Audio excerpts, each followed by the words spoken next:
Olá, eu sou Patrícia Cunegundes e este é mais um programa do canal Previdência e Saúde, da Associação Nacional dos Participantes de Fundos de Pensão e de Beneficiários de Saúde Suplementar de Autogestão, a ANAPAR.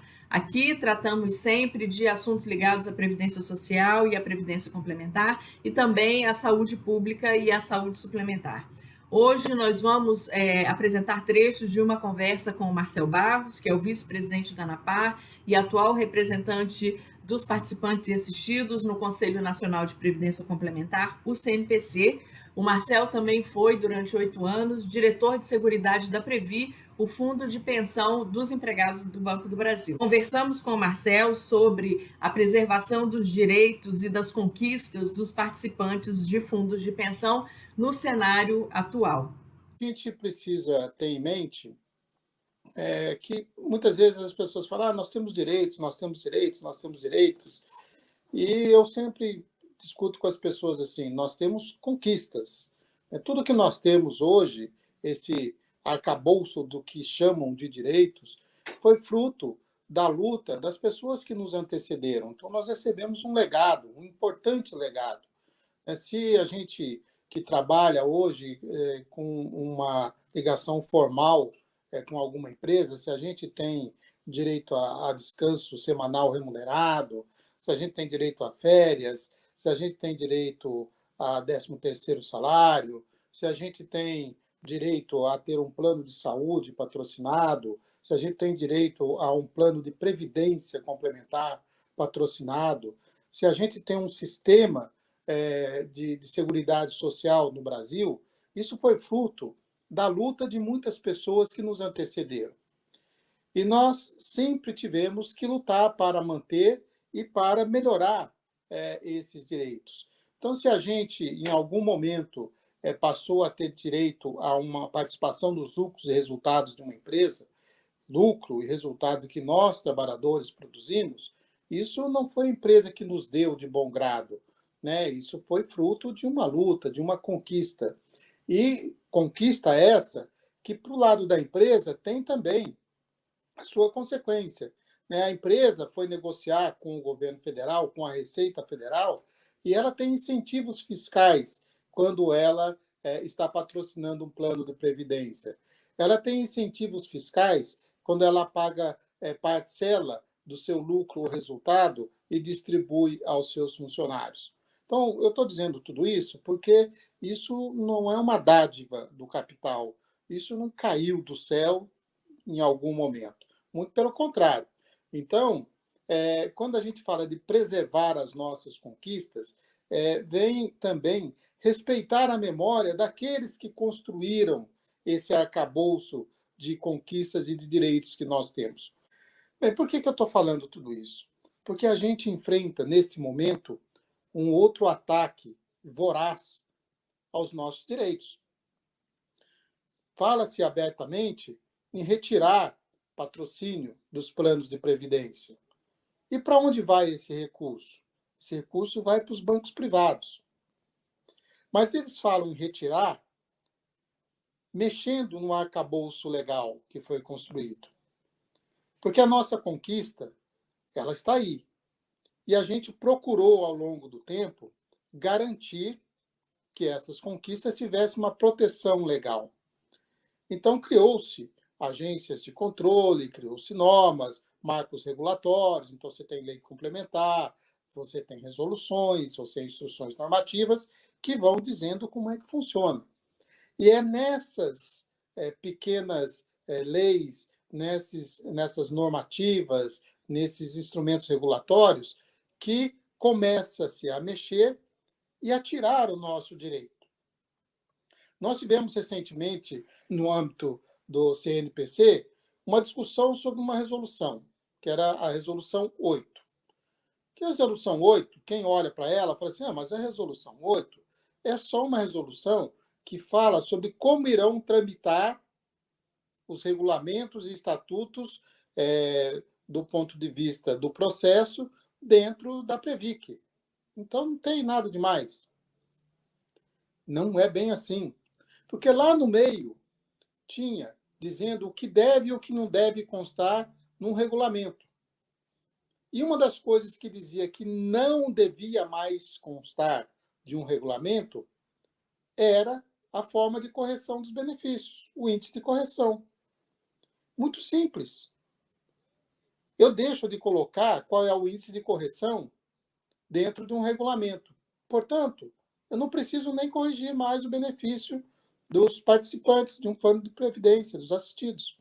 Olha que coisa boa para a empresa. Olha que coisa boa para quem patrocina. Mas para o trabalhador, para o participante, para o assistido, passa a ser um problema, porque o seu benefício vai ser corroído se não for corrigido. Então tem que se garantir essa proteção. Essa é a grande conquista. E com uma mexida simples, uma alteração em um artigo, iria se tirar essa possibilidade. O preço da paz é a eterna vigilância. Você tem que estar pronto para a guerra. Então, para a gente preservar os nossos direitos, as nossas conquistas, mais do que nunca, nós precisamos estar atentos ao que está acontecendo e como está acontecendo. A ANAPAR, enquanto uma entidade que congrega participantes, ela não é o mobilizador primeiro de uma campanha, qualquer que seja ela. Mas a ANAPAR congrega, traz com ela diversas entidades.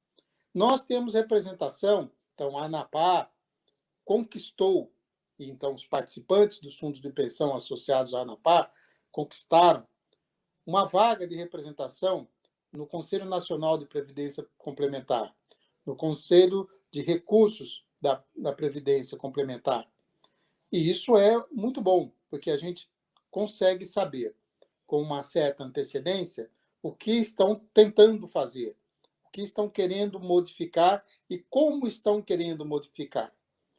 É verdade que hoje a correlação de forças dentro do CRPC e do CNPC é amplamente desfavorável aos participantes. Então, hoje, o pessoal brinca comigo, eu sou representante hoje da ANAPAR, dos participantes, né, no Conselho Nacional de Previdência Complementar, e as votações, quando a gente não concorda, normalmente são 7-1. Então, eu tomo um Brasil e Alemanha toda a votação que tem lá. Ah, mas por isso nós vamos desistir? Óbvio que não. Por que não? Porque é um espaço que nós conquistamos e nesse espaço a gente consegue se contrapor. A gente consegue, na pior das hipóteses, a gente consegue constranger aquelas pessoas e deixar registrado para a posteridade qual é o posicionamento dos participantes. Mas teve momentos, e a gente pode citar o PLP 268, por exemplo, em que se queria simplesmente tirar a possibilidade de os participantes e assistidos de um plano de previdência eleger seus representantes.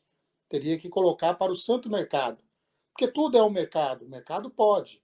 Os gestores de mercado são bons e nós não. Então, o PLP 268, e aí é bom a gente abrir aqui um parênteses, né? Por que surgiu o PLP 268? Porque teve uma CPI lá em 2015. E aquela CPI dizia que os gestores dos fundos de pensão, das entidades fechadas, as maiores, tinham feito uma má gestão dos recursos dos participantes. Eu vou citar um exemplo aqui. E essa é uma polêmica boa, né, para a gente ver como se tira o direito de um trabalhador, de um participante de fundo de pensão, inclusive com o apoio do participante do fundo de pensão, e a gente não percebe o quanto está sendo manipulado. Aí fizeram uma CPI e atacaram, por exemplo, um grande investimento, Sete Brasil, o fundo Sondas, FIP Sondas. Aí disseram, olha, teve corrupção, isso aqui foi uma parafernália, sumiram com dinheiro, e nós vamos, então, propor aqui que não tenha mais eleição de representante dos participantes, porque eles são suscetíveis à corrupção. Aí vamos começar por uma coisa. Qual foi a corrupção mesmo que teve na Sete Brasil? Se não me engano, foram as construtoras pagando propina para os gestores da Sete para ganharem obras. Onde é que entra o gestor do fundo de pensão aí? Em lugar nenhum. Mas foi o gestor, que na verdade é uma vítima, que foi considerado réu. Olha que absurdo. Mas tem uma coisa mais complexa. O PLP 268, do qual nós estamos falando, dizia que para gerir os recursos, o patrimônio de hoje, 1,2 trilhão de nós, trabalhadores, que temos fundos de pensão, deveria se ir ao mercado. Quem é o mercado? O mercado são os grandes gestores, Bradesco, Santander, BTG Pactual, XP, todos esses bancos. Aí eu pergunto para vocês, quem eram os investidores que tinham recursos no FIP Sondas, na Sete Brasil? Os maiores investidores lá eram Bradesco, BTG Pactual, Santander. Mas quando você vai para uma CPI, só foi considerado corrupto, só foi considerado criminoso o gestor do fundo de pensão. Por que o gestor do Bradesco, do BTG, do Santander, não foram imputados? E o que é pior, muitos participantes, muitos colegas nossos, trabalhadores, companheiros, começaram a repercutir: olha o que fizeram com o nosso dinheiro, eles nos enganaram. E aí fizeram um coro e deram sustentação para um golpe contra ele mesmo. Então, quando a gente vê a criminalização de gestores de fundo, por exemplo, através de uma forma totalmente legal, um projeto de lei que vai passar pelo Congresso, onde estão as pessoas democraticamente eleitas por nós. E eles vão tirar o nosso direito.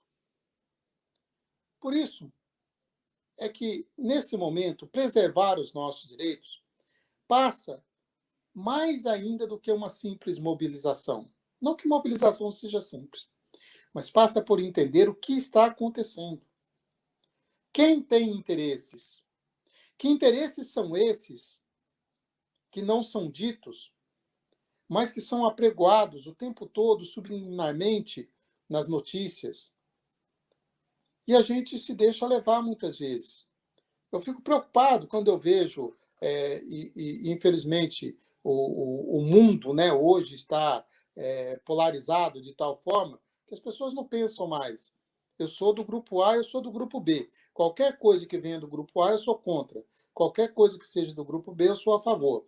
Aí eu pego uma pessoa supostamente do grupo B, coloco lá uma proposta ridícula, mas como é do meu grupo, eu vou defender.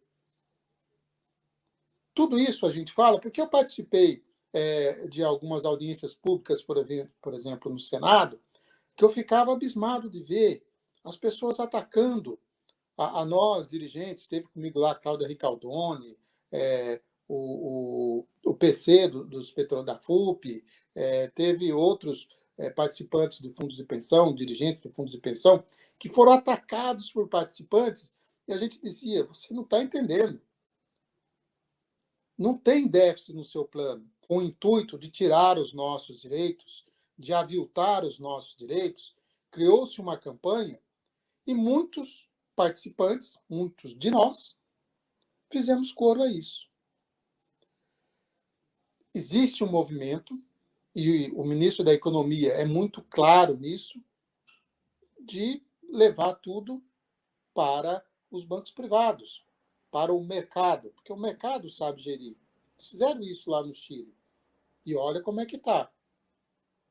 Tentaram fazer a mesma coisa num primeiro momento com a Previdência. Eles não conseguiram fazer o que eles queriam. Mas olha para o que aprovaram.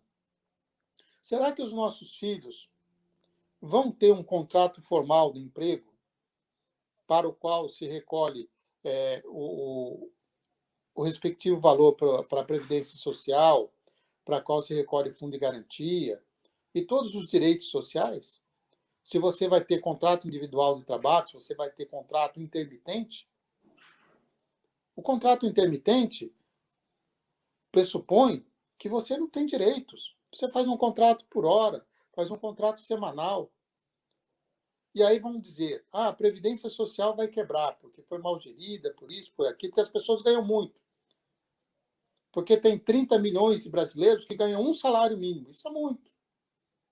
Você acha que um salário mínimo, R$ 1.100 por mês, é suficiente para uma família sobreviver? E eles estão dizendo que isso é muito. Mas na Previdência dos militares, dos juízes, nisso não foi mexido. Ao contrário, foi até melhorado.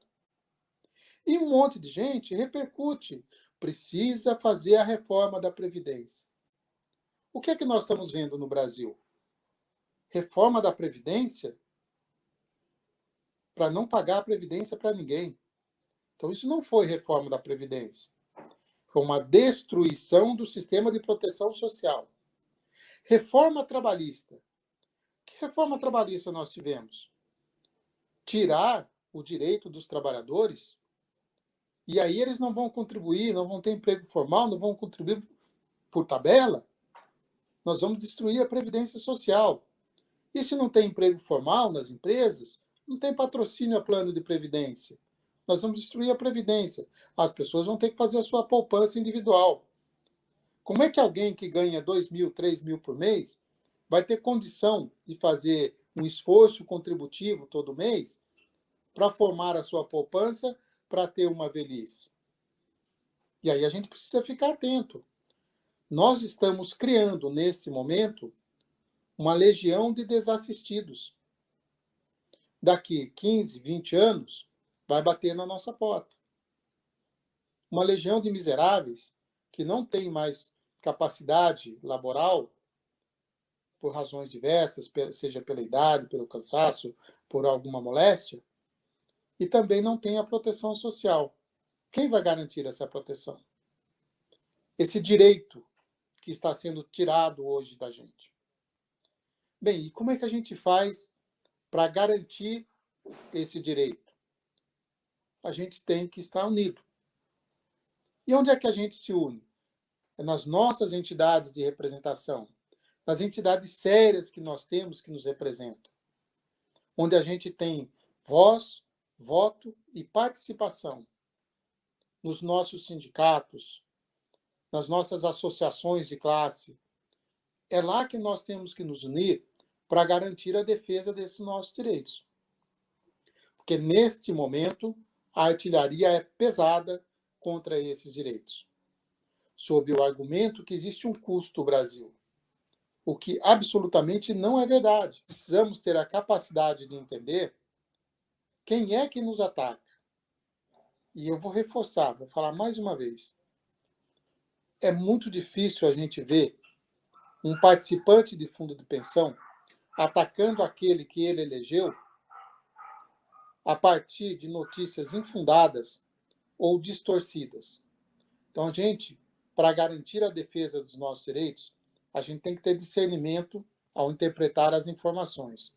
Tem que procurar as informações em fontes fidedignas. Não tenho a menor dúvida que os grandes portais, os grandes grupos de informações têm muitos interesses. E é só ver quais são as propagandas que estão nas páginas dos jornais e das revistas que a gente vai saber. Então, quem vai defender o nosso direito somos nós. E nós vamos defendê-los unidos, participando, por exemplo, dos conselhos, para saber o que está se pensando lá.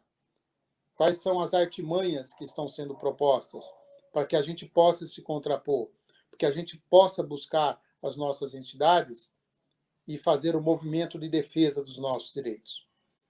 Porque se nós não estivermos mobilizados, se nós não estivermos preparados para o enfrentamento, eles vão nos atacar.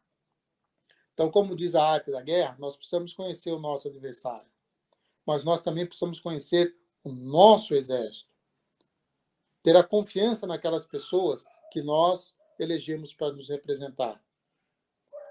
E para isso a gente precisa estar presente.